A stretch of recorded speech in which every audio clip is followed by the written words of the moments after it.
citizens of Grand Rapids and West Michigan, and guests who've come from other places to honor Senator Arthur Vandenberg, I ask that for a few minutes you make this place in the center of the city where he was born, lived, and worked a shrine for democracy. I ask that you summon within yourselves the feelings of awe and gratitude for the liberty that each generation of Americans has espoused and protected. I ask that you feel particular respect today for Arthur H. Vandenberg, our native son, whose leadership during and after the Second World War repositioned our nation to lead wisely and extend and protect freedom in other nations. 60 years ago today, Senator Vandenberg was in San Francisco, a leader in the organization and establishment of the United Nations. To encourage us in our thoughts and to give expression to them, the Central High School Choir will lead us in our national anthem, and the Reverend Morris Fetty, pastor of the First Park Congregational Church, Senator Vandenberg's church home, will offer the invocation. Central High School was Senator Vandenberg's alma mater.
Let us pray.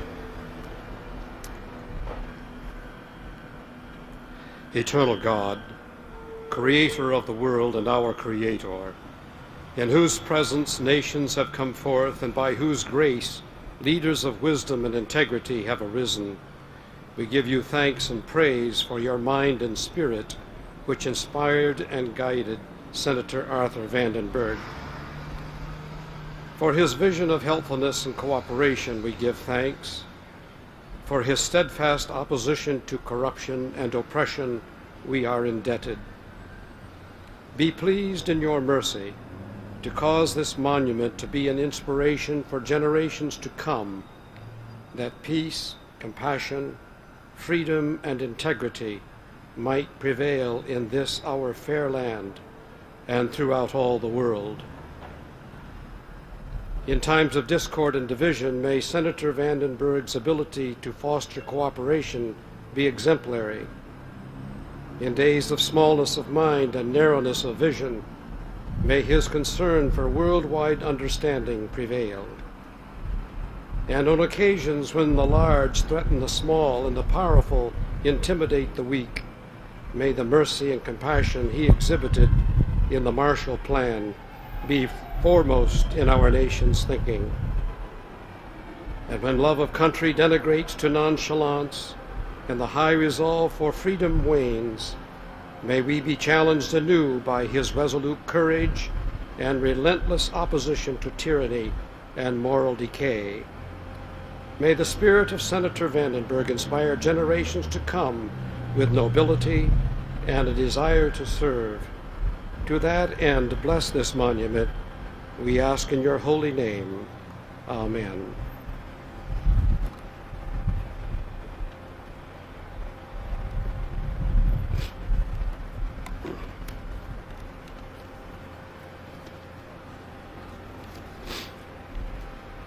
I am Aaron Lubbers, a member of the Senator Vandenberg Sculpture Committee, asked to preside at this ceremony.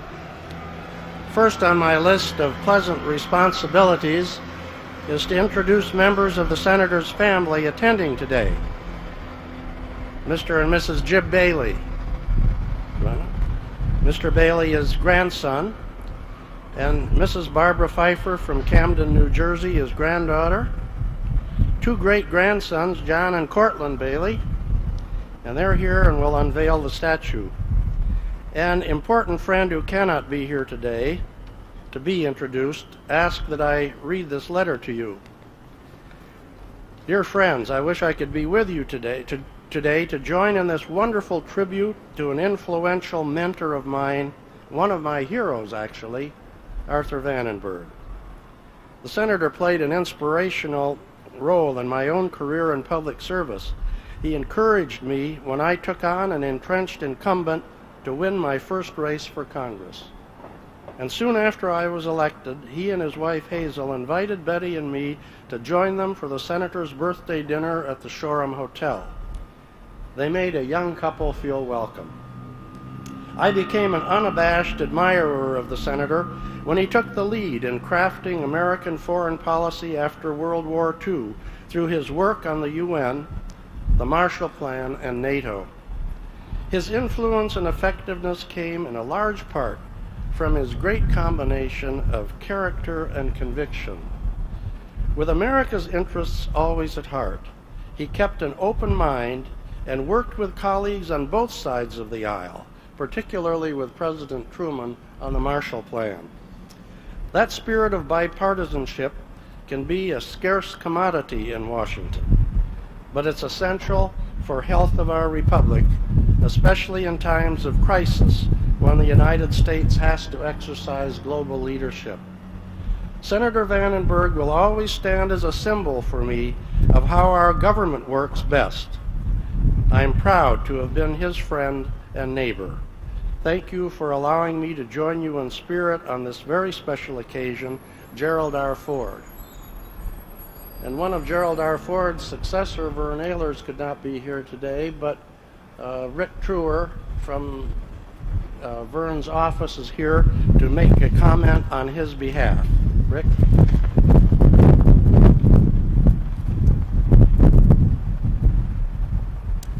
Thank you. I'd like to read from a letter that Congressman Ehlers sent along.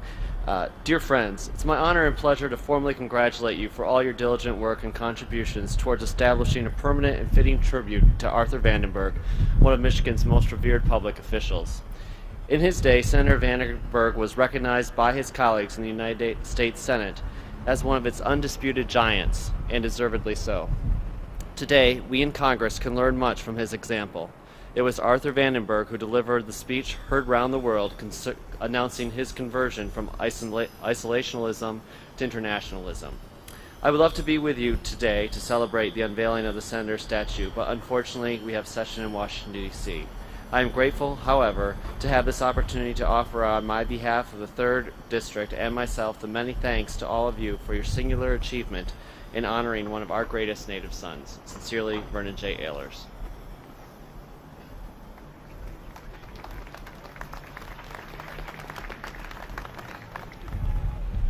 I understand that a former U.S. Senator is here. Senator Robert Griffin, is he? Bob, where are you? Nice to have you here. Good.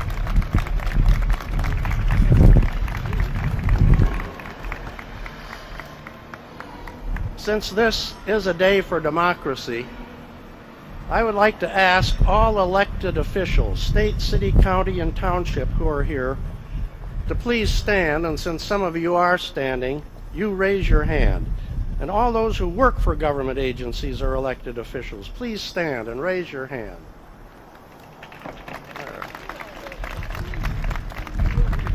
Thank you for coming, all of you. City commissioners, county commissioners, nice to have you here. There are 4 organizations who are contributing substantially to this event.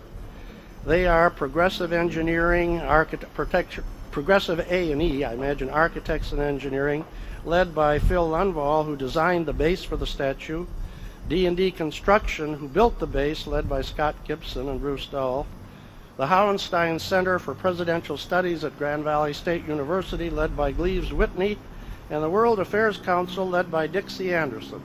The World Affairs Council is providing a reception at the Ford Museum after this ceremony, and all of you are invited. And you are invited after the reception to attend a lecture by a former Grand Rapids citizen, Gillian Martin Sorensen, a senior advisor at the United Nations Foundation. For us old-timers, we remember Gillian's father and mother, John and Helen Martin. John was a former state senator from Kent County and Attorney General for the state of Michigan. A city, a region, a nation whose citizens engage themselves in solving present problems and plan and give for the future are likely to leave a better foundation for the lives of their descendants. We are the grandsons and daughters and the great-grandsons and daughters of Arthur Vandenberg's generation. It is appropriate for us, on an occasion like this, to leave monuments in recognition and appreciation for the foundation they built for our lives. They remind us that the past, present, and future are unalterably connected. They remind the living of those no longer living, who made a difference that extends to the present and beyond. With the presentation of this statue of Arthur H. Vandenberg, our first public servant to achieve a high level of national and international significance, joins our second, Gerald R. Ford, in a place of honor in the center of the city of their origins. This happened because Bob Burnham and his co-chair Hank Meijer willed it to happen. They gathered around them a committee of people of various skills but the same interest. By virtue of time and intensity, Bob owns this project, and therefore he is the one who should give it to the city. He will do that, now aided by Senator Vandenberg's great-grandson John and Cortland. And then after Bob has spoken and the statue has been unveiled, the Honorable George Hartwell, first citizen and mayor of Grand Rapids, will accept it for the city.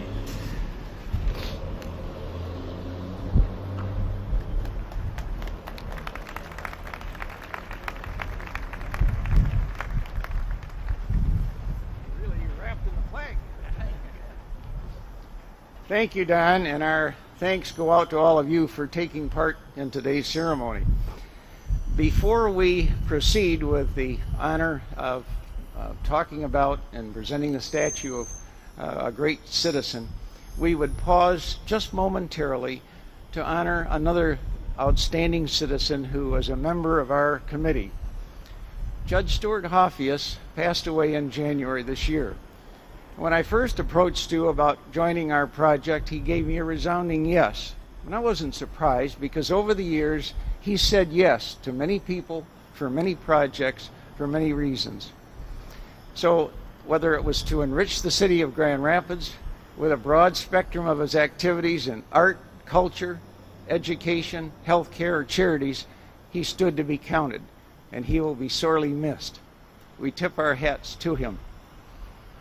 And now, Mr. Mayor, on behalf of the Senator Arthur Vandenberg Memorial Committee, we take great pleasure in presenting to the city of Grand Rapids the statue of a man who was one of our leading citizens and someone who had great courage and great vision. We hope that you will enjoy it and that the people of the city and our visitors will enjoy it. No pigeons are allowed. This is a letter which is a gifting to the city. There you go. Okay?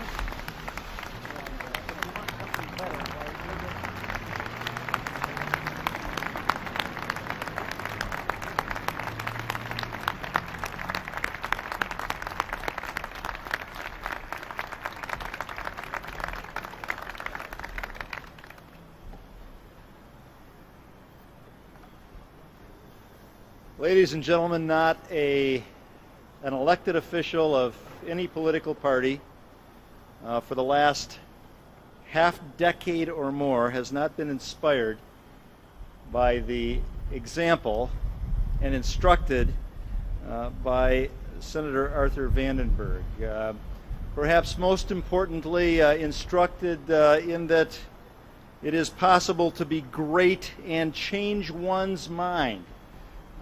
Moving as Congressman Ehlers stated in his letter, from a fundamental isolationist to a champion of the global community and the United Nations is inspiring to all of us. Allow me to read this proclamation and then accept this statue.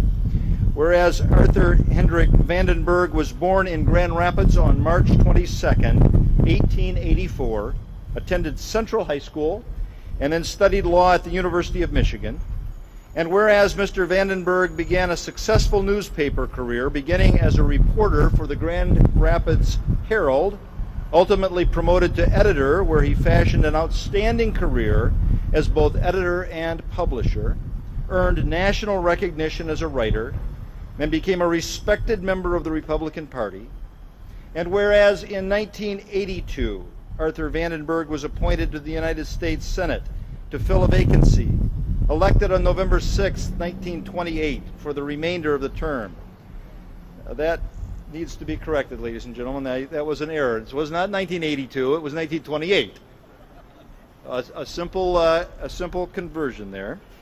Elected on November 6, 1928 for the remainder of the term, and thereafter re-elected in 1934, 1940, and 1946, where he served until his death in 1951. And whereas Senator Vandenberg acted as President pro tempore during the 80th Congress, chairman of the Committee on Foreign Relations, and promoted the idea of bipartisan foreign policy in which politics stopped at the nation's shores. And whereas Senator Vandenberg was, as one of the select delegates who wrote the United Nations Charter, then functioned as delegate to the United Nations General Assembly in 1946. And whereas Arthur Vandenberg was a true son of Grand Rapids who served his community, state, and nation throughout his life. Now therefore I, George K. Hartwell, Mayor of the City of Grand Rapids, do hereby proclaim Thursday, April 28, 2005, as Arthur Hendrick Vandenberg Day in Grand Rapids, and commend the Vandenberg Commemorative Committee for their efforts to honor the life and achievements of Senator Vandenberg.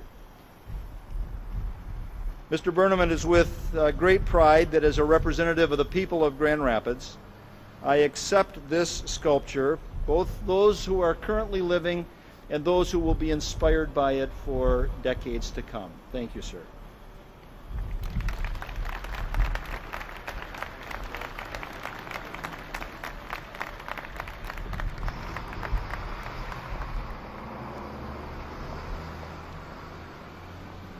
That's pretty inspiring.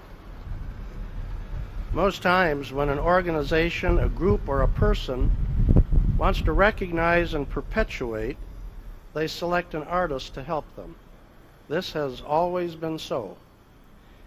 There is the possibility that the fame of the artist and the artistic expression will transcend the occasion and reason for its creation, and therefore we must give artists their due from the very beginning. We are pleased that Toby Mendez, our Vandenberg statue sculptor, is with us, and he will speak to us. And after Mr. Mendez speaks, the Central High Choir will sing God Bless America.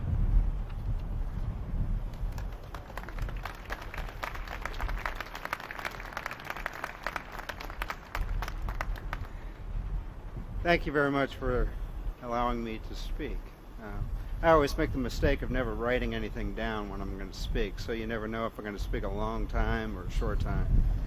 So I hope the work speaks for itself. But I would like to thank the citizens of Grand Rapids for making this happen, and also like to thank the committee for making it happen, both Bob and Hank and everybody else that was involved, and also the folks from Frederick Meijer Gardens, Joseph Becker and You know, without the architects and the engineers, it wouldn't stand for very long. So I'd like to thank Mr. Phil Lundwall from Progressive Architects. He's hiding under the tree over here. And then also, thank God, it's sunny today. I heard you had snow. We're from Maryland, and we lived in fear of coming to a cold climate, and it's really beautiful today. Some of the things I'd like to just kind of briefly mention are the things that inspired me when I was working on this project. I had a great deal of time to think about it. One of the things that always inspires me when doing a project such as this is that, you know, Arthur Vandenberg, as a very young man, became very wealthy very quickly because of his hard work as both a reporter and then a publisher. And, you know, most people would relax after making their millions and, you know, fade away. But that's really when his life began as a senator. And it's wonderful that he went off to to the Senate and served there throughout the Depression. The other thing that I think is very inspiring is that he showed the ability to change. He was a staunch isolationist, and then when Pearl Harbor occurred, he realized that he needed to be an internationalist. You know, we live in a day where we celebrate somebody's convictions, and change isn't necessarily recognized as a good attribute. But he showed that he could become an internationalist and that he needed to reach out to the world. And I think that that's very inspiring.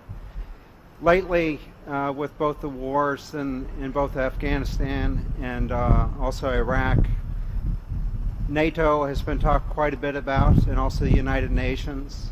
The Marshall Plan, when we think about how we're going to leave those countries, we look at the Marshall Plan.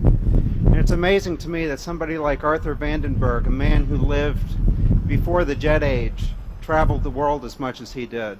That not only did he come back home to Michigan to see his constituents, but he traveled the world. And one of the things I wanted to do is to depict him as a man of the world, as the internationalist, his coat and his hat in hand, based on some photographs taken of him while he was working on the Marshall Plan. Anyway, I hope that you're happy with the sculpture. It's going to be here for a very long time, I hope. And thank you very much.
We all extend our appreciation to the choir and to you, Deborah Perry, for participating in this program. It's rather interesting to have the choir from Arthur Vandenberg's alma mater sing at a dedication of a statue for him more than a century after he graduated. That's quite a while back. You have a high school that's been around a long time. In closing, I ask that you move from here to the Ford Museum for the World Affairs Council reception. You're also invited, free of charge, to view the Winston Churchill and Bob Hope exhibits. It's good to have a Churchill exhibit on this occasion. Just mention to the gatekeeper that you're attending the Vandenberg ceremonies and you will not be hit for admission. At 4 p.m., Gillian Martin Sorensen will speak about Senator Vandenberg and the United Nations. You don't want to miss any of these events. Most of us know that feeling of satisfaction and relief we have when we've brought something to a conclusion that's been hanging out there needing to be finished. I leave this unveiling ceremony with that feeling of satisfaction and relief. I didn't know Senator Vandenberg personally, but I followed his career when I was in high school and college until he died. I always thought we needed a likeness of him in our midst, and now it's done. This ceremony will conclude with a blessing sung by the Central High School Choir.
Good afternoon, ladies and gentlemen, and welcome. I'm Hank Meijer, and on behalf of the Vandenberg Memorial Committee and the Hauenstein Center for Presidential Studies, I'd like to welcome you to this long-awaited occasion. And I just wanted to take a moment also to welcome the new director of the Ford Museum who's with us today, Elaine Didier. Elaine, are you nearby? Hi. Welcome.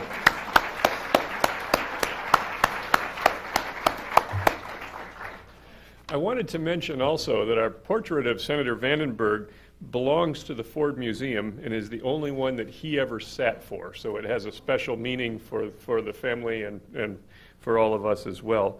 And our flowers here have been air freighted in from Maui from the Senator's grandson, John Bailey, who raises flowers, orchids, and rare and exotic flowers in Hawaii.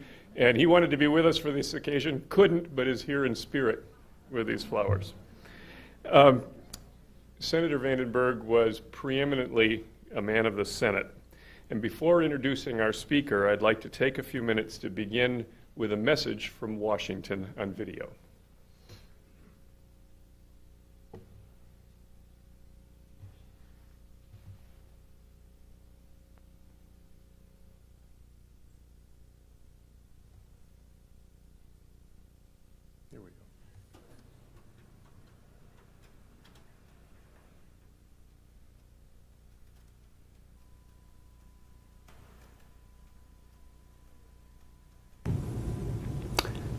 Good afternoon.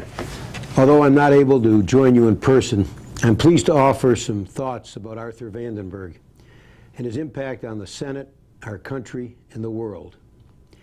Following the death of Senator Woodbridge Ferris in March of 1928, Arthur Vandenberg was appointed by the governor to fill the vacancy. In November of that year, he was elected in his own right. Senator Vandenberg was re-elected 3 times, rose to become chairman of the Senate Foreign Relations Committee and the president pro tempore of the U.S. Senate.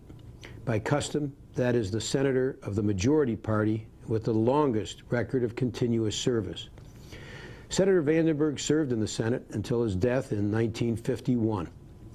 Although he is best known for his views on foreign policy, his many notable accomplishments included the establishment of the FDIC, the Federal Deposit Insurance Corporation, in 1933. Arthur Vandenberg entered the Senate as an isolationist, an advocate of very limited American involvement in international affairs. However, after the Japanese attack at Pearl Harbor, he recognized the nation's greater interest and rose above partisanship to become one of the strongest proponents of a bipartisan foreign policy. On January 10th, 1945, he delivered the speech heard around the world, calling for the establishment of the United Nations. He was largely responsible for drafting the 1945 United Nations Charter, and he steered its passage through the Senate. He played a leading role in constructing the Marshall Plan, and he helped engineer the Senate ratification of the NATO Treaty. A couple of years ago, I read David McCullough's biography of Harry Truman. The book makes clear the indispensable role that Senator Vandenberg played in forging and maintaining the bipartisan coalition in Congress that supported President Truman's successful post-World War II strategy. That strategy established America's place as a leader of the free world and set in motion the foreign policy that ultimately, decades later, won the Cold War. Senator Arthur Vandenberg's call to, quote, unite our official voice at the water's edge has resonated ever since, urging Republicans and Democrats to come together when faced with common dangers and difficult national security and defense issues. The impact of his words was all the greater because his own former beliefs were so different. He is an inspiring example of how we can grow and learn while in office. Arthur Vandenberg himself often liked to point out that after Pearl Harbor, isolationism was also ended for any realist. When the Senate voted 5 years ago to add 2 senators' portraits in the reception room off the Senate floor, adding them to the 5 that were already there, Henry Clay, Daniel Webster, John Calhoun, Robert La Follette, and Robert Taft, Arthur Vandenberg was one of the 2 that were added to that illustrious group. Shortly after he came to the Senate, Senator Vandenberg spoke in honor of the sacrifice of nearly 100 Michigan soldiers who lost their lives in 1919 in a little-known military campaign in northern Russia at the end of World War I. Nicknamed the Polar Bear Expedition, the intervention led to American forces fighting Bolsheviks for months after the war had ended. 10 years later, the remains of those soldiers were returned from Russia and interred with full honors at Troy, Michigan. In a Senate speech in 1929, Senator Vandenberg eulogized the soldiers with these words, quote, "It was patriotism under acid test. If ever homage was deserved, it is by such patriots as these." Well, those words, patriotism under acid test, can also aptly be applied to Senator Arthur Vandenberg. He overcame his isolationism and partisanship and worked hand in hand with Democratic presidents. Arthur Vandenberg was a visionary, who saw beyond partisan politics and worked for the good of the country. The service in the Senate of this son of Michigan shines as a beacon of true bipartisan leadership as brightly today as it did 60 years ago. Thank you.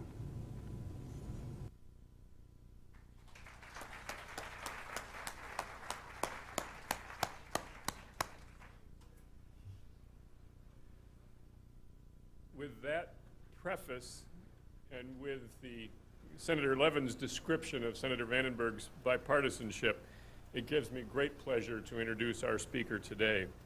Gillian Martin Sorensen, Senior Advisor at the United Nations Foundation, is a national advocate on matters related to the United Nations and the United States and the UN-US relationship.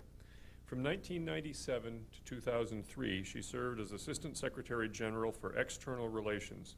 She was responsible for outreach to civil society, including non-governmental organizations around the world.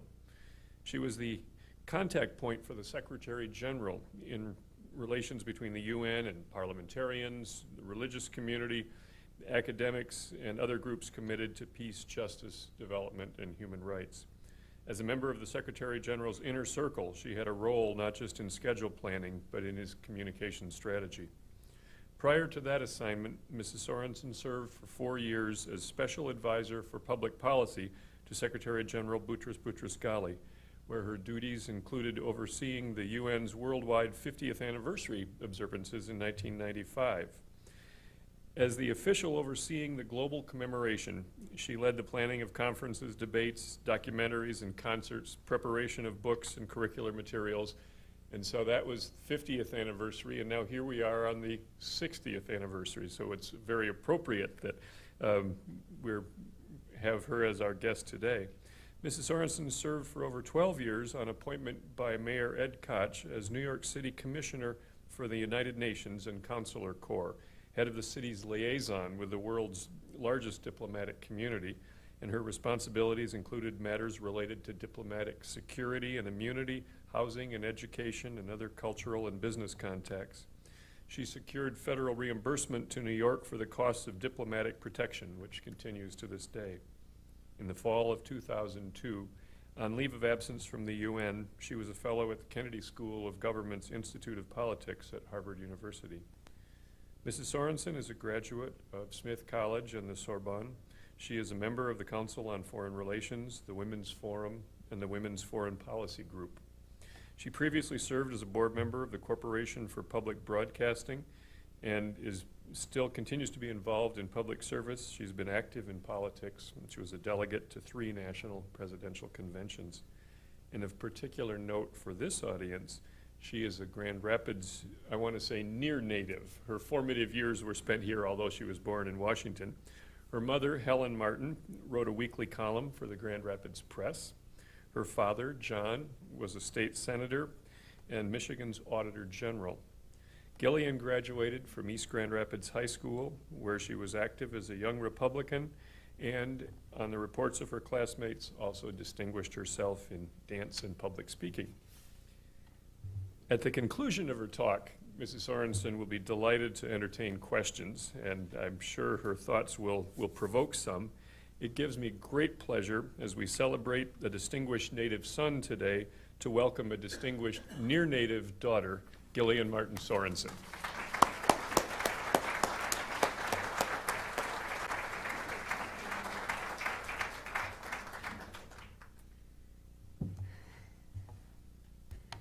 Good afternoon, everyone. And thank you, Hank Meijer, for such a nice introduction, and especially for reminding people here that, yes, I am a Grand Rapids native and proud of it. I have so many good memories from my years here, and this has been a wonderful and even nostalgic visit for me to come back and see friends and classmates and even visit our old home at 345 Plymouth Road. I do want also to thank Kathy Muir, who first invited me to this occasion many, many months ago. and Bob Burnham and Aaron Lubbers for leading the committee that honors Arthur Vandenberg on this occasion, and to say how honored I am that Mayor Hartwell is here, and also to salute the directors of this wonderful Ford Museum and the Presidential Library. I've had occasion now to visit several presidential libraries, and it is always interesting. It's a history lesson that is well worth doing, and it is a special opportunity to be here. I have been amazed and dazzled to see the new Grand Rapids and the wonderful buildings downtown. Lots of changes, too, and that's always interesting for me to see. I was glad to accept this invitation for two reasons. One was personal and one was professional. It is true that my father, John Martin, was active in politics in this city and state. In the early 50s, he and another young Republican named Gerald Ford ran for office the same year.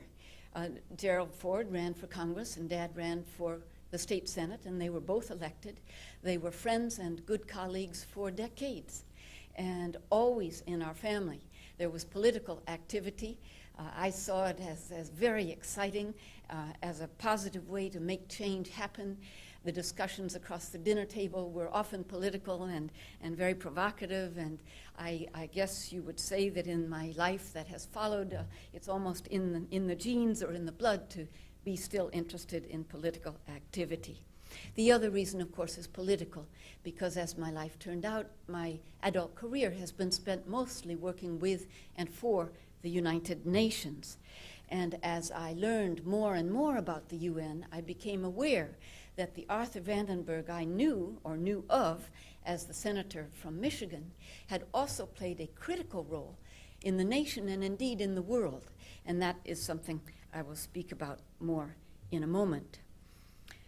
Arthur Vandenberg, of course, was in the Senate for 3 terms and more, and began, as you've heard from a couple of people today, as a well-known isolationist. That was not so unusual in those days.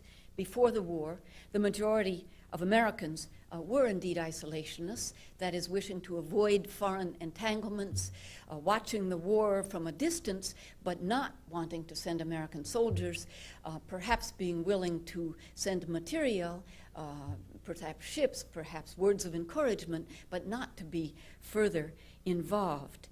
And Arthur Vandenberg in the Senate spoke out forcefully for this point of view. He, like all Americans, were shocked to the core with the attack on Pearl Harbor, when nearly 3,000 soldiers were killed within a matter of hours.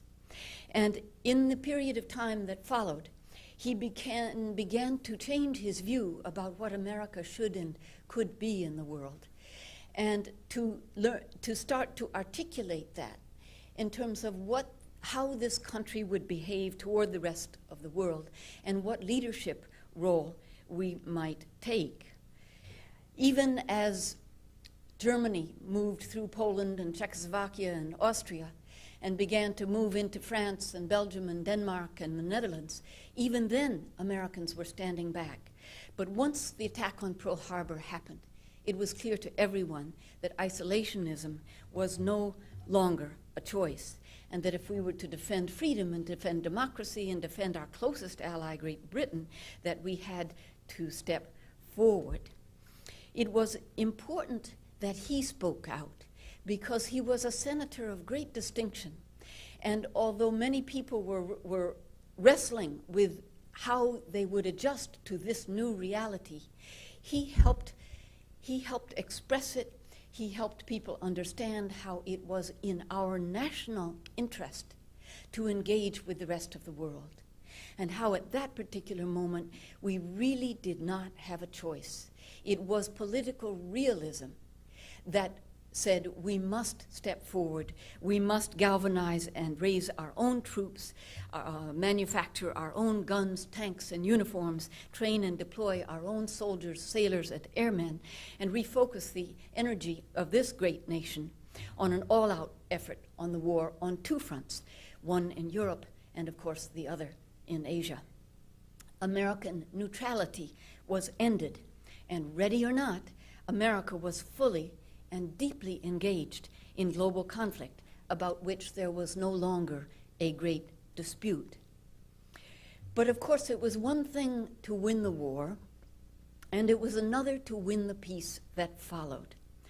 And in this, Vandenberg's change of heart and change of view and his eloquent statements about that educated a nation as his own isolationism crumbled with the attack on Pearl Harbor, and he expressed and defined his new view on internationalism.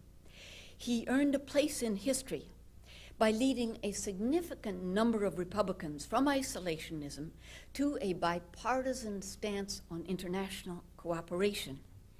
And in the celebrated speech of 1945 that Senator Levin referred to, he announced his conversion and called on Americans to assume responsibilities for world leadership, and endorsed the creation of the new Organization for Peace.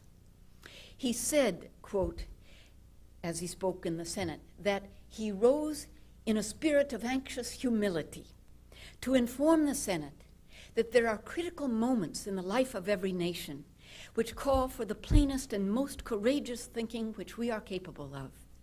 We confront such a moment now, he said.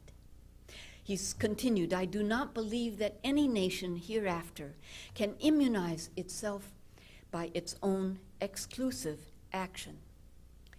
And Senator Vandenberg suggested collective security as an alternative approach. And he offered an olive branch to President Roosevelt to promote a closer working relationship between the President and the Congress, that is to say, between Democrats and Republicans. And this powerful response by a public leader, such as he was, changed him as it changed the public. It changed the America only or America first approach to a much larger sense of our fulfilling a leadership role, which was almost a destiny. Vandenberg, the symbol of isolationism, came forward and became a major factor in America's changed role in world policy. President Roosevelt looked on his former adversary with appreciation and new respect and appointed him to the UN delegation in San Francisco, the delegation that was to draft and to create the UN Charter. The delegation, which numbered 7, was led by Secretary of State Edward Stettinius. But in every picture of the conference, you will see Stettinius in the middle, Vandenberg on his right, and a famous senator named Tom Connolly, a Democrat, on his left. So you had Stettinius and the Republicans and the Democrats on either side. And that was the approach that was brought to this effort. I should add that there were 7 official delegates, but the actual the overall delegation to the conference in San Francisco numbered nearly 1,000, including a huge press contingent and an enormous number from the State Department and other departments. It moved toward the drafting of the UN Charter with a huge amount of excitement, anticipation, and hope. And there was an enormous effort by the State Department at an education and public relations effort to advise and inform and inspire the American public on this issue. Well, Vandenberg's leadership led to a period of bipartisanship in the Senate that lasted for a number of years. And Vandenberg and Connolly really did join forces. They barnstormed the country together, speaking jointly to audiences on this subject. In the drafting of the charter in the conference in San Francisco, there were 50 nations, 50 participating nations. But it was absolutely clear that the United States was the lead. It was the U.S. that set the form of the meeting, that set the format of the individual sessions, that did the actual drafting with comment and revision, of course, by others.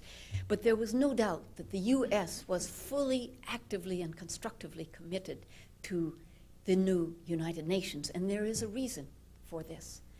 If you remember your history, after World War I, there was an effort to create an organization for peace called the League of Nations.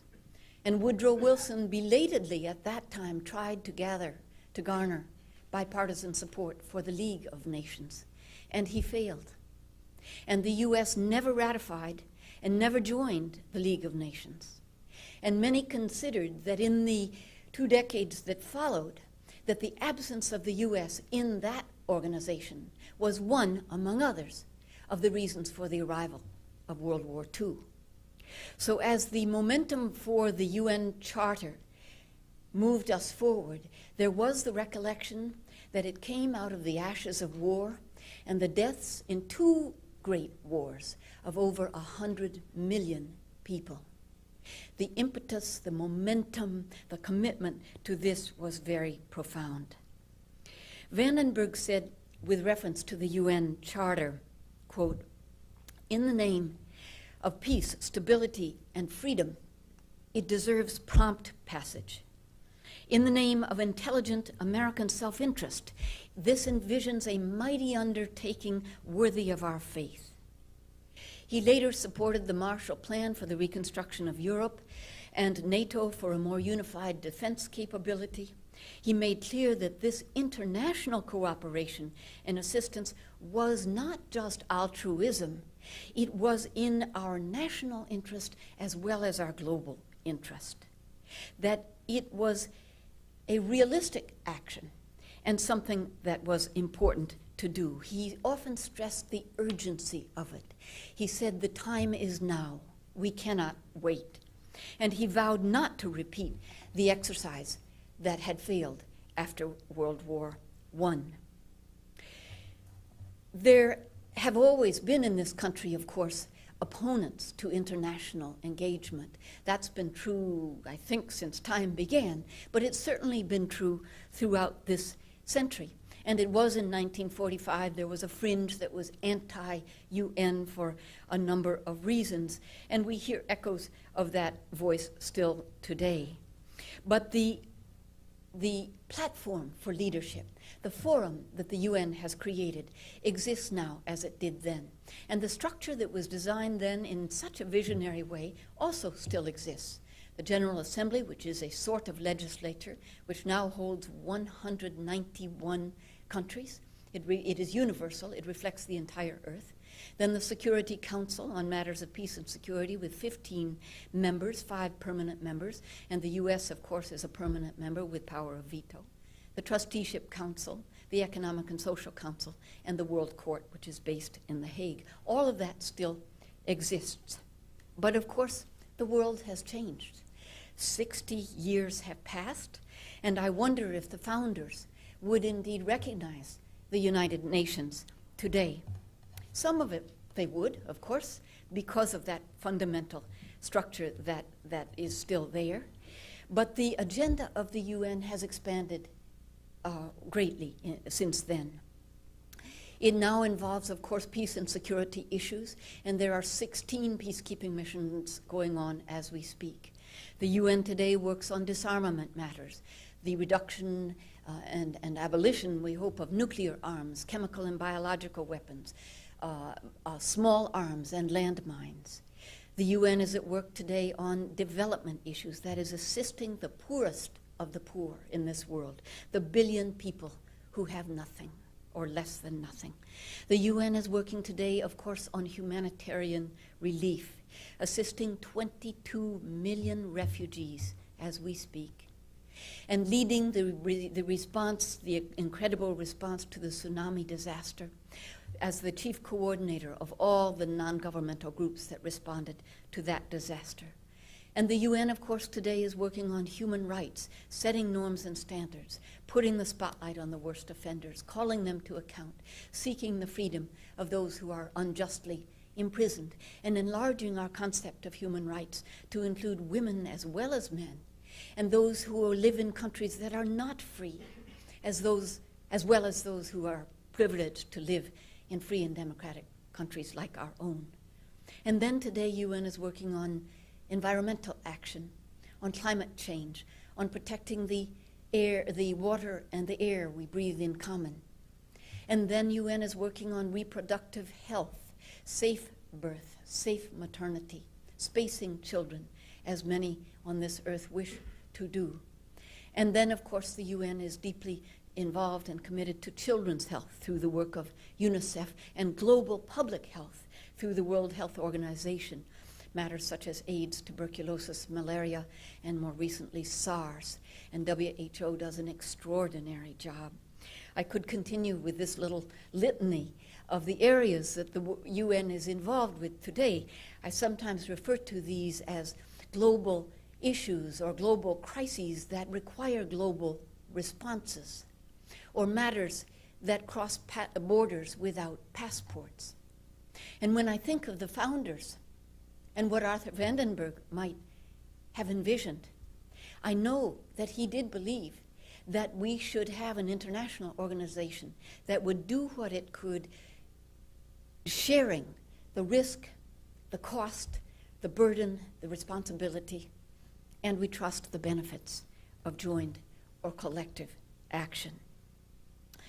Well, of course, it is more complex than the founders imagined. It is a much larger world. We have 191 states. The capacity to make war and to do harm has vastly grown. And the United Nations itself is strapped to do all that it is asked to do. But it continues now, as it did then, to offer a forum where every state, large and small, rich and poor, has the chance to speak, to participate, to build coalitions and partnerships, to nurture friends, to find common ground, and to work together. Today, we live with a different shock, that shock of 9/11, that reminded us that in this century, we are still not a nation apart, that we must still be a nation engaged with the rest of the world, that we cannot, even if we would like to do so, dismiss or ignore what is happening around the world as if it does not matter to us, or as if because we are a large and powerful country protected on either side by a great ocean, as if we did not need to pay attention. Our nation, as every nation, has choices. We can go it alone, and sometimes we do. But we live with consequences when we do that. And in the aftermath of the war in Iraq and all that ensued at that time, we live with the consequence of knowing that it is harder to make peace than it is to make war. And that in order to make peace, you need all the friends and partners you can get. And that working with and through the United Nations, you have a unique opportunity to build that partnership, to reach out, to find those connections and commonalities that link us to others, to find common ground even with countries with whom we have deep disagreements. It often, I've seen it happen, it often begins on a matter such as children's health. Everyone loves their children. Or a matter such as clean water. There's a point at which one can begin. In my years in the United Nations, I was sometimes pained because I was there, of course, as an international civil servant, but beneath that, I'm a proud and patriotic American. And I like to think, as an honest patriot, that you can love your country and be critical of it at the same time. And sometimes I felt I had to be, because it seemed that the U.S.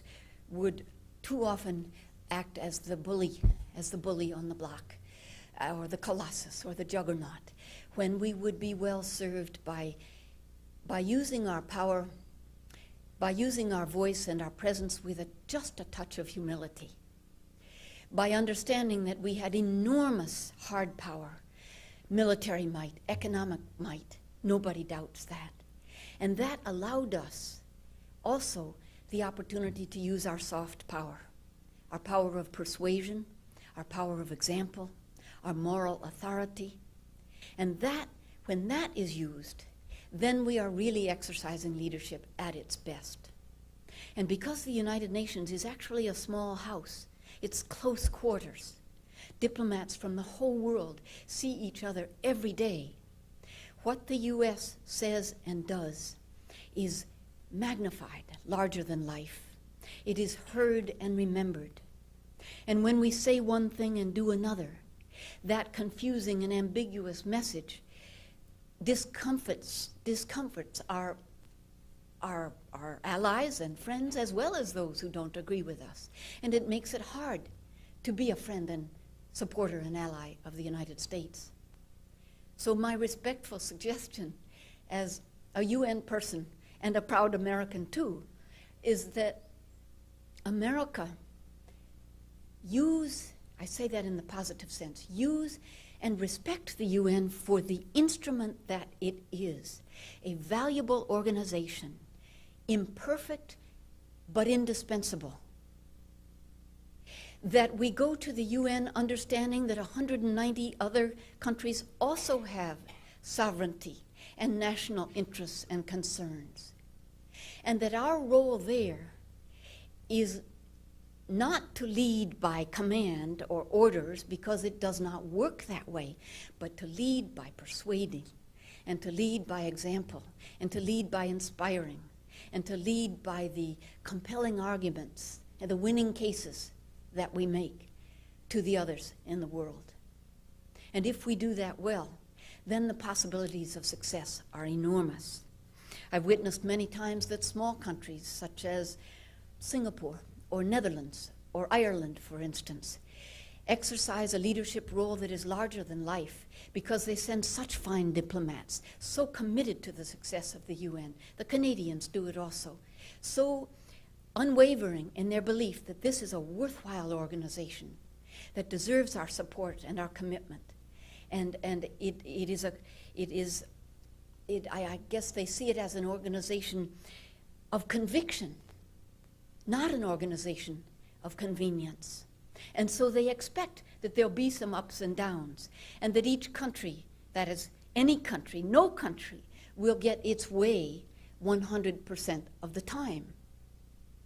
But by seeking the best you can do together, by being ready to compromise a little in order to reach that outcome, by being ready to sign treaties, to join forces, even if they're not perfect, because we know that it moves us well down that road, that we are advancing not just the global good, but the national good as well. In a sense, when we help others, I believe we are helping ourselves too. And there are many ways of doing that. Some of it is bilateral, country to country. Some of it is individual, through non-governmental groups like CARE or World Vision or Save the Children or other good, fine groups or other faith groups of many, many kinds. But the UN exists now with 60 years of history behind it. And that is a valuable history that we can learn from and profit by. This particular year has been a difficult one because of the consequences of Iraq. And I'm the first to admit that.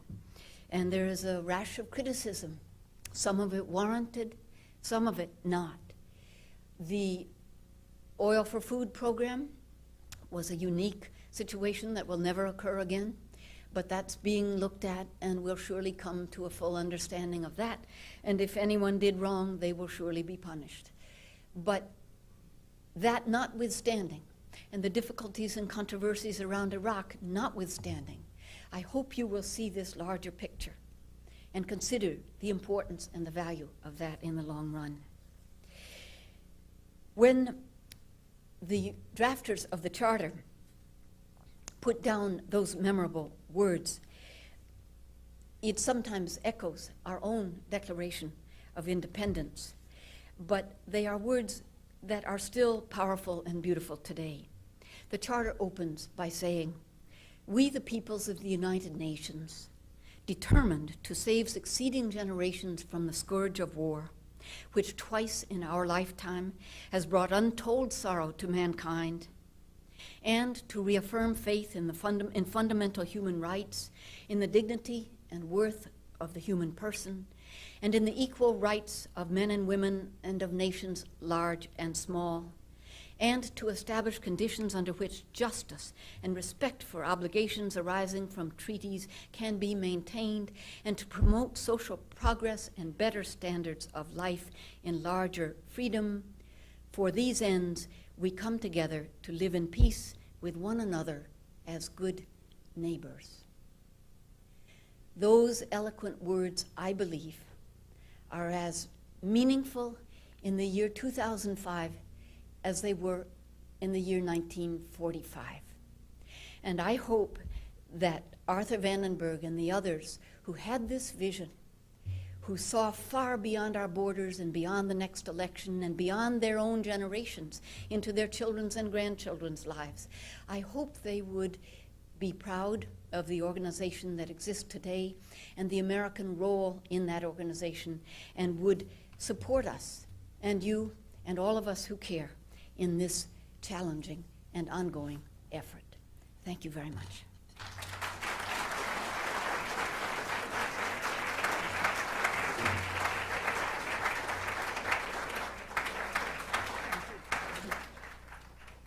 Thank you, Gillian, and we would welcome questions you might have on this subject.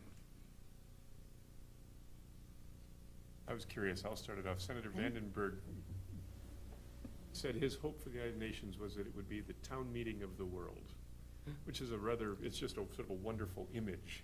To what extent do you think, and are there particular times that stand out in your career when that has been realized? Absolutely.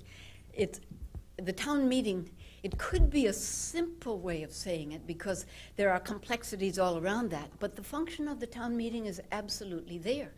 Every country is present. Even poor countries that may only have 3 embassies in the world send their best to the United Nations. And because, as I said in my remarks, it's a small house, diplomats are passing in the halls, they're sitting at the conference tables, they see each other over meals and coming and going. It functions as a daily town meeting.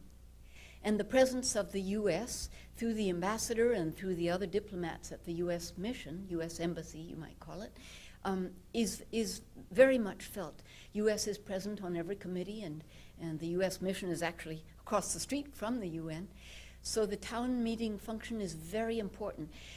Officially, the town meeting is the General Assembly, but as a practical matter, the effects of this continuing town meeting are felt day in and day out, and most especially in the month of September, when all the heads of state from around the world come together. And I especially recall that because 10 years ago I had responsibility for that 50th anniversary commemorative session, which was an exceptional moment and had, I think, the largest gathering of world leaders that had ever come together to that date. That's really putting you on the spot. My view of the United Nations is that it has been supported by the United States sporadically, and its missions have been, and I'm talking specifically about financial support. And I'm wondering if you can speak to that and how the United States support or lack thereof has handcuffed the United States. Are you referring to financial support? Yes. Well, it has been sporadic in a way. To begin with, there are UN dues that every country pays, and that's based on a fair formula related to GDP. It's something we can well afford. Our official dues cost each of us $1.75 a year. In New York, that's not even the cost of a bus ride.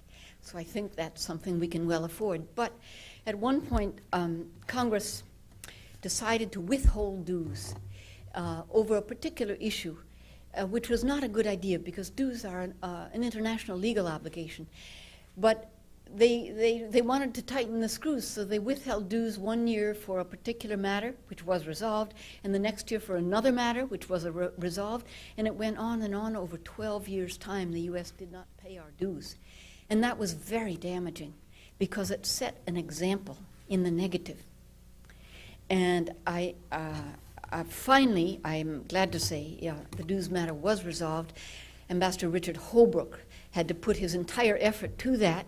He brought Jesse Helms, chairman of the Foreign Relations Committee, and the entire committee to the UN. They sat in the Security Council. They actually met diplomats. Most of them had never been there before. They put a human face on the other. They had a conversation, a day-long conversation, and after that, Jesse Helms began to change his view and to realize that withholding dues was not a useful or worthy tactic of a great country.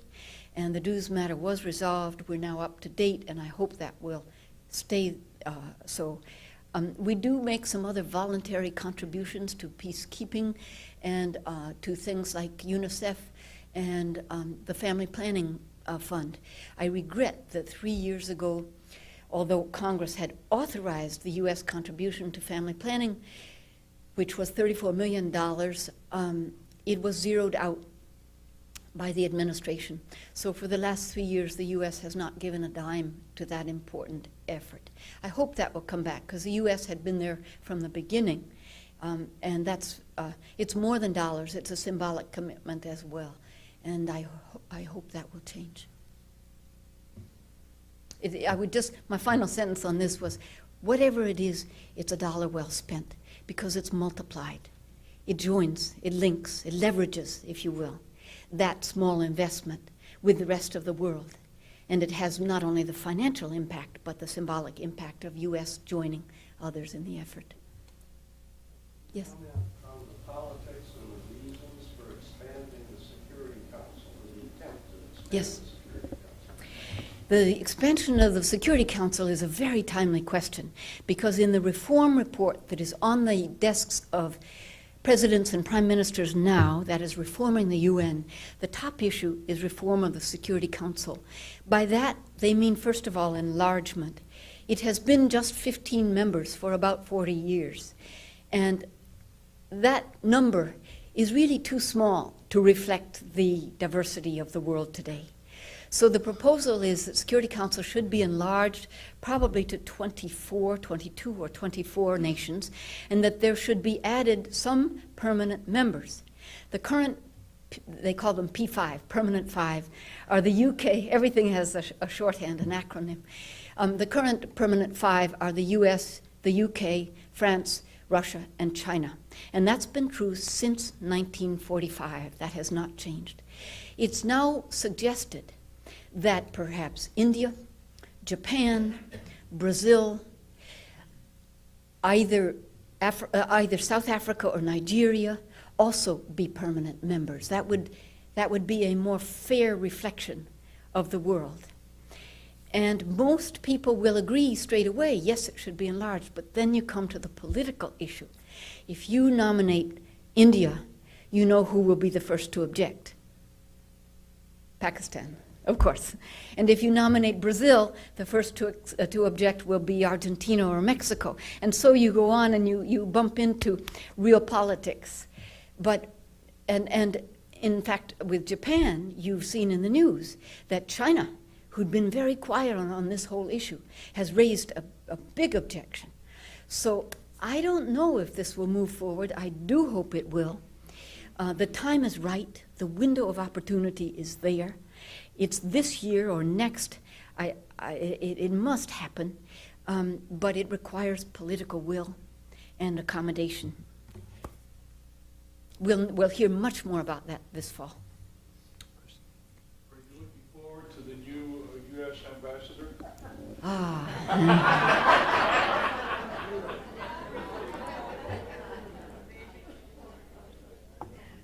Well, the new U.S. ambassador has not yet been confirmed. John Bolton is well known at the United Nations. He's a very intelligent and articulate man, but there are some serious issues because his hostility and disdain for the UN is well known, and he has lost no opportunity to express that. And by temperament, I think I'm fair to say this. By temperament, he is the anti-diplomat. Being a diplomat means at least you are open to a dialogue, yes? You are willing to listen. Otherwise, you should be in some other line of work. And he has a propensity for anger that is a very high decibel. So I don't know. I'm watching very closely the hearings on this. There's one more meeting on the 12th of May that I think will decide whether the nomination is put to the Senate itself or not. With respect to him, I think we could do better. And I do not think this should be a throwaway appointment, because the U.S. ambassador, believe me, the U.S. ambassador is the face and the voice of the United States. That person reflects us. And at minimum, we want somebody with dignity, someone who can be persuasive, someone who, whatever the views, who has the stature and the bearing. It's not just exterior. It's both. It's substance and style, if you will, but has the capacity to be a good diplomat and to represent our country's interests in a positive way. What are the greatest specific challenges the Union faces today, and how would you counsel the United States in helping the UN meet those challenges? All right. Oh, that's a big question. The question is, what are the greatest challenges today, and at the UN, and how would I counsel the U.S.? Right, right. Well, I don't think I'll be asked for this counsel at the moment, but in the room here, I would say that the reform issue is very much on the table, and there is a very thoughtful, profound plan for reform, including some fundamental changes in the Security Council, among other things, in the Human Rights Commission, in some of the internal functioning of the UN Secretariat, that would renew it, would streamline it, would bring it into the 21st century as a more effective, a leaner, more effective organization. That's something that a good business does probably every 3 years or 5 years, but the UN hasn't done that as well or as often as it should. That reform plan should move ahead, and I hope the US will support it fully. What I fear is that the US and some others will pick it apart, and it'll die, what's that phrase? It'll die the death of 1,000 cuts. Am I saying that? Yes. Right? And if that happens, if we lose the moment, which is hopefully this fall, but if not this fall, between now and next fall, then that window drops. And I think we will have lost a critical moment. So that sense of renewal is very important, but the U.S. has to be involved in that and committed not just as a critic, and you can't just lash it, you can't just command and order. You have to be inside it. You have to be building on the best, addressing the weaknesses, building on the strengths as you go. Because when the U.S. is fully committed, the chance of success is always greater. Most of the other countries are ready to move on this. But for America to be there is critical. And the reform report, the original report had 100 recommendations. It's now been consolidated in a very focused and useful way. But I think that's the most important thing that could happen this year. And I'd like to hear it from Washington, from the President, from members of Congress, and certainly from the U.S. ambassador as the most urgent thing before us now. The other is the Millennium Development Goals, and that is the plan that's in place, to use a phrase I used before, to assist the poorest of the poor. That is, to help the nations that are at the absolute bottom of the ladder, the billion people who have nothing, no shelter, no clean water, no primary education, no basic health. 1 billion people is just unacceptable, and we know that we can do that. It's ambitious, but it is not impossible if nations will really commit. And for the developed nations like this, that means a financial commitment as well as other ways. For the poorest nations, it means a commitment toward removing corruption, toward focusing their modest resources in the way that can be most effective for their poor populations. So it demands from both sides, but it's a joint effort to address dire poverty, which is far, far too prevalent in the world today. And Americans have a key role in making both of those important challenges happen. Just time for a couple more questions in the back. You read the opening of the UN Charter and you mentioned fundamental human rights. Yeah. And I was wondering, just in things I hear, it seems like there might be a discrepancy among member states, just as the General Assembly, even in defining maybe those human rights. Is that accurate or no? Yeah, it's, could you hear the question? I'm sorry, it related to the human rights effort, the Human Rights Commission, and the definition of human rights. First, let me say that the Human Rights Commission is one of the things that is put forward for reform or renewal, that it would be reduced in size to a Human Rights Council, and that there would be a stricture on that would request, or shall I say require, of those who serve on the Human Rights Council to have the highest standards of human rights in their own country. The reason that comes up is that the current Human Rights Commission reflects what we might call the unintended consequences of democracy. Each continent puts forward nominees to serve on the Human Rights Commission. And if the continent of Africa puts forward Libya, that country serves. And we may be appalled at that, but that was the choice, the free and democratic choice of that continent. And that has happened enough times that people begin to think that there's something really remiss here. But let me caution, if we talk about holding to the highest standards of human rights, how do we Americans answer to the abuses in the prison of Abu Ghraib, or to the detainees who are held in Guantanamo without access to any counsel whatsoever, or to the fact that in this country, one of the few remaining, that the death penalty is still there. So there are criticisms in different directions, and America will be challenged in this way. I guess I would simply say no country is perfect, and we hold human rights as a beacon, as a hope and aspiration. We try to move in the right direction, and we acknowledge that those who are on the commission are doing the best they can, but we hope to raise the bar for the new Human Rights Council. Just got a lot of questions, Yeah, there but not are. a Let's lot take of time. a couple few more. I'll Okay, try to we've make got short 1, 2, answers. 3. Go ahead, Yeah. please. Yeah. First, I'd like to say how much you look like your mother and how proud you are. You're Thank you. wonderful. I think you should be our delegate. Words about Eleanor Roosevelt in the United Nations. Yes, the amazing Eleanor Roosevelt. That's an interesting story.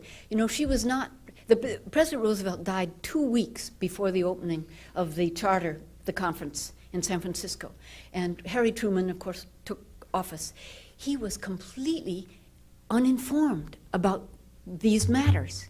So he had to be briefed on all of this almost overnight. But he tried to pick up where Roosevelt had been, and he supported the delegation that was already named, and he did not go to the opening of the conference, but he did go to the closing of the conference 2 months later. Eleanor Roosevelt, of course, was at the funeral of the president and in mourning for a time and so on. But sometime later, Harry Truman did the quite amazing thing of appointing her to the earliest delegation to the United Nations. And it met in those first couple of years around New York. It didn't, not in the headquarters you see today, because it didn't have a permanent home, but it met out in Queens and at a couple of other locations. And they put Eleanor Roosevelt on the Economic and Social Committee, not quite knowing what that was going to get into, but thinking she couldn't do any harm there. And the amazing Eleanor Roosevelt did her homework and realized that human rights was listed under the rubric of the economic and social efforts. And she took upon herself to lead that effort, to begin to define what it meant, how the UN would work, how it could try to set the standards and they always say in UN language, the norms and standards for human rights. And she immersed herself in this. She became very expert at it. And I've been told that in one of the meetings, which were way out in Queens, she usually arrived alone. It's hard to believe that she wouldn't have somebody with her. And one day she was late, and she apologized. And she said, "I'm so sorry. I'm so sorry." You know, she had this very high voice. "I'm so sorry to be late to this meeting this morning, but I do want you to know that the subway was stalled."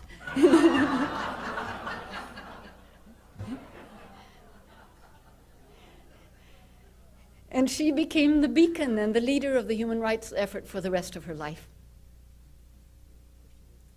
I wonder if you could be considering and listening to the possibility of getting rid of the veto power. Yeah, the veto power, yes. That suggestion does come up from time to time, but here again we bump into real politics. I can tell you for certain the Permanent Five are never going to give up their privilege. Certainly not the United States.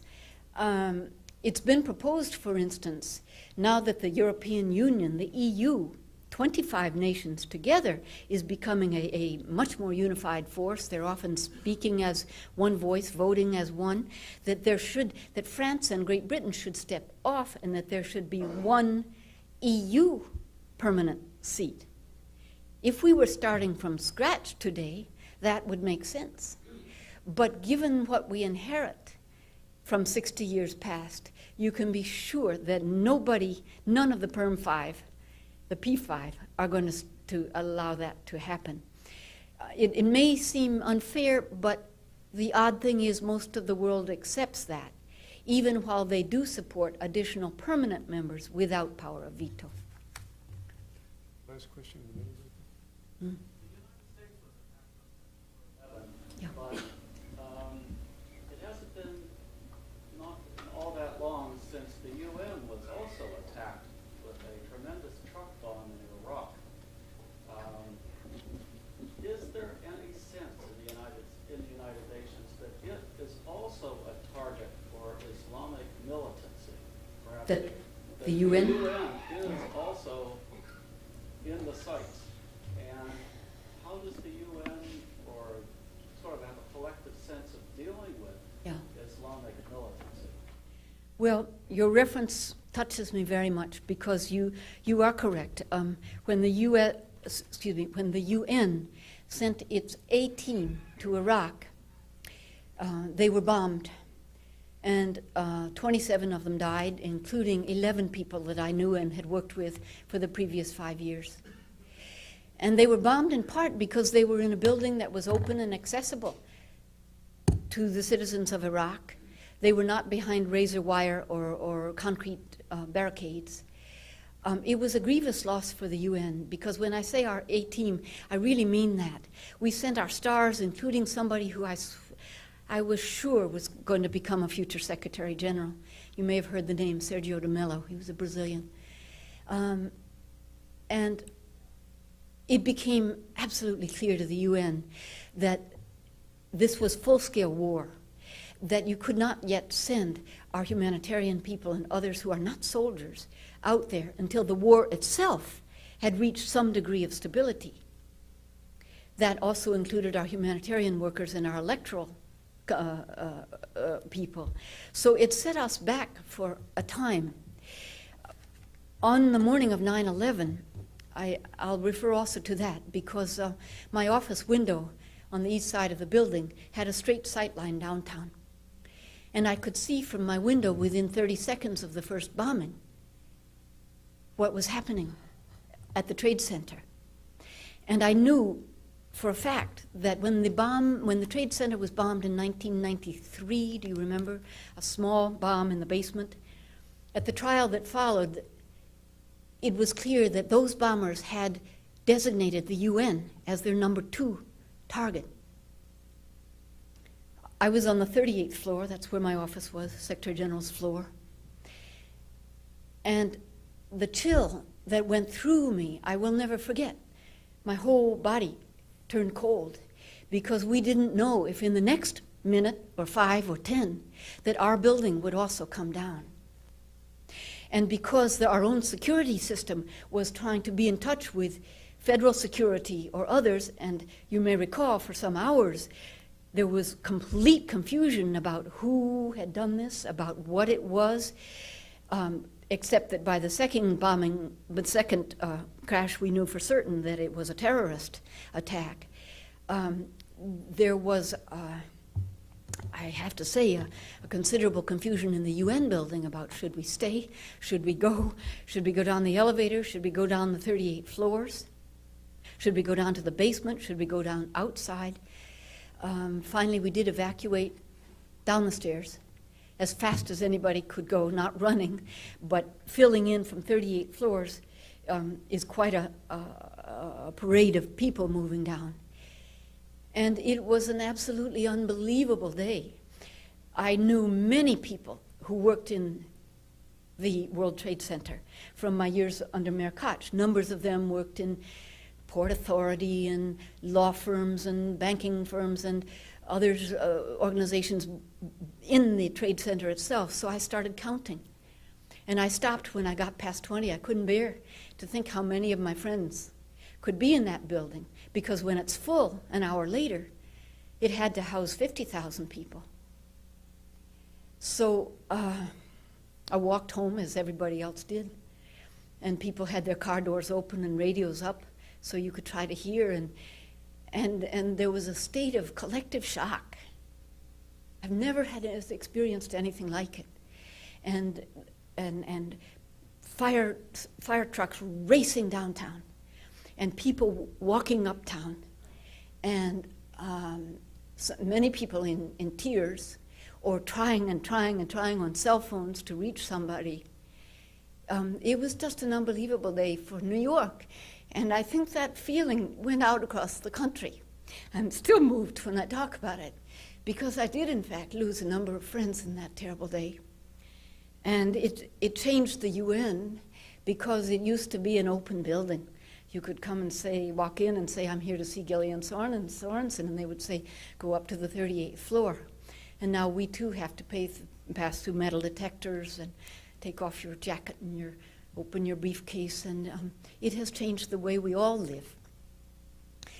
And it makes clear that being a UN worker, or wearing a UN armband, or a UN blue, the light blue vest, or a blue helmet, or a blue beret, is not the protection that it once was, like Red Cross workers. They too are targeted. So you have to just say that we do live in a different world, and that the people who do this work, maybe less so at headquarters, although on 9/11 we weren't sure of that, but certainly UN people, including Americans who do this work across the world, assume a measure of risk. And they do it because they care, and because they believe, and because they are committed and want to make a difference. And you see it with our people who do refugee work. And they go to the front lines. They're just regular folks. They're not soldiers. And with others who work on the election monitoring, and who are there now in Iraq, who prepared the elections and helped with the drafting of the Constitution and move out beyond the green zone. I just say this not to seek pity or anything, but just to say that these are brave people, and they deserve our respect and our support. And among them, in the UN, I had 1,000 American compatriots from all over the country, including Michigan. And they deserve our respect and support. And so do the good people from other parts of the world. And I hope that we'll hear that from members of Congress and from friends like you. Thank you very much. I've enjoyed being with you. Thank you, Gillian.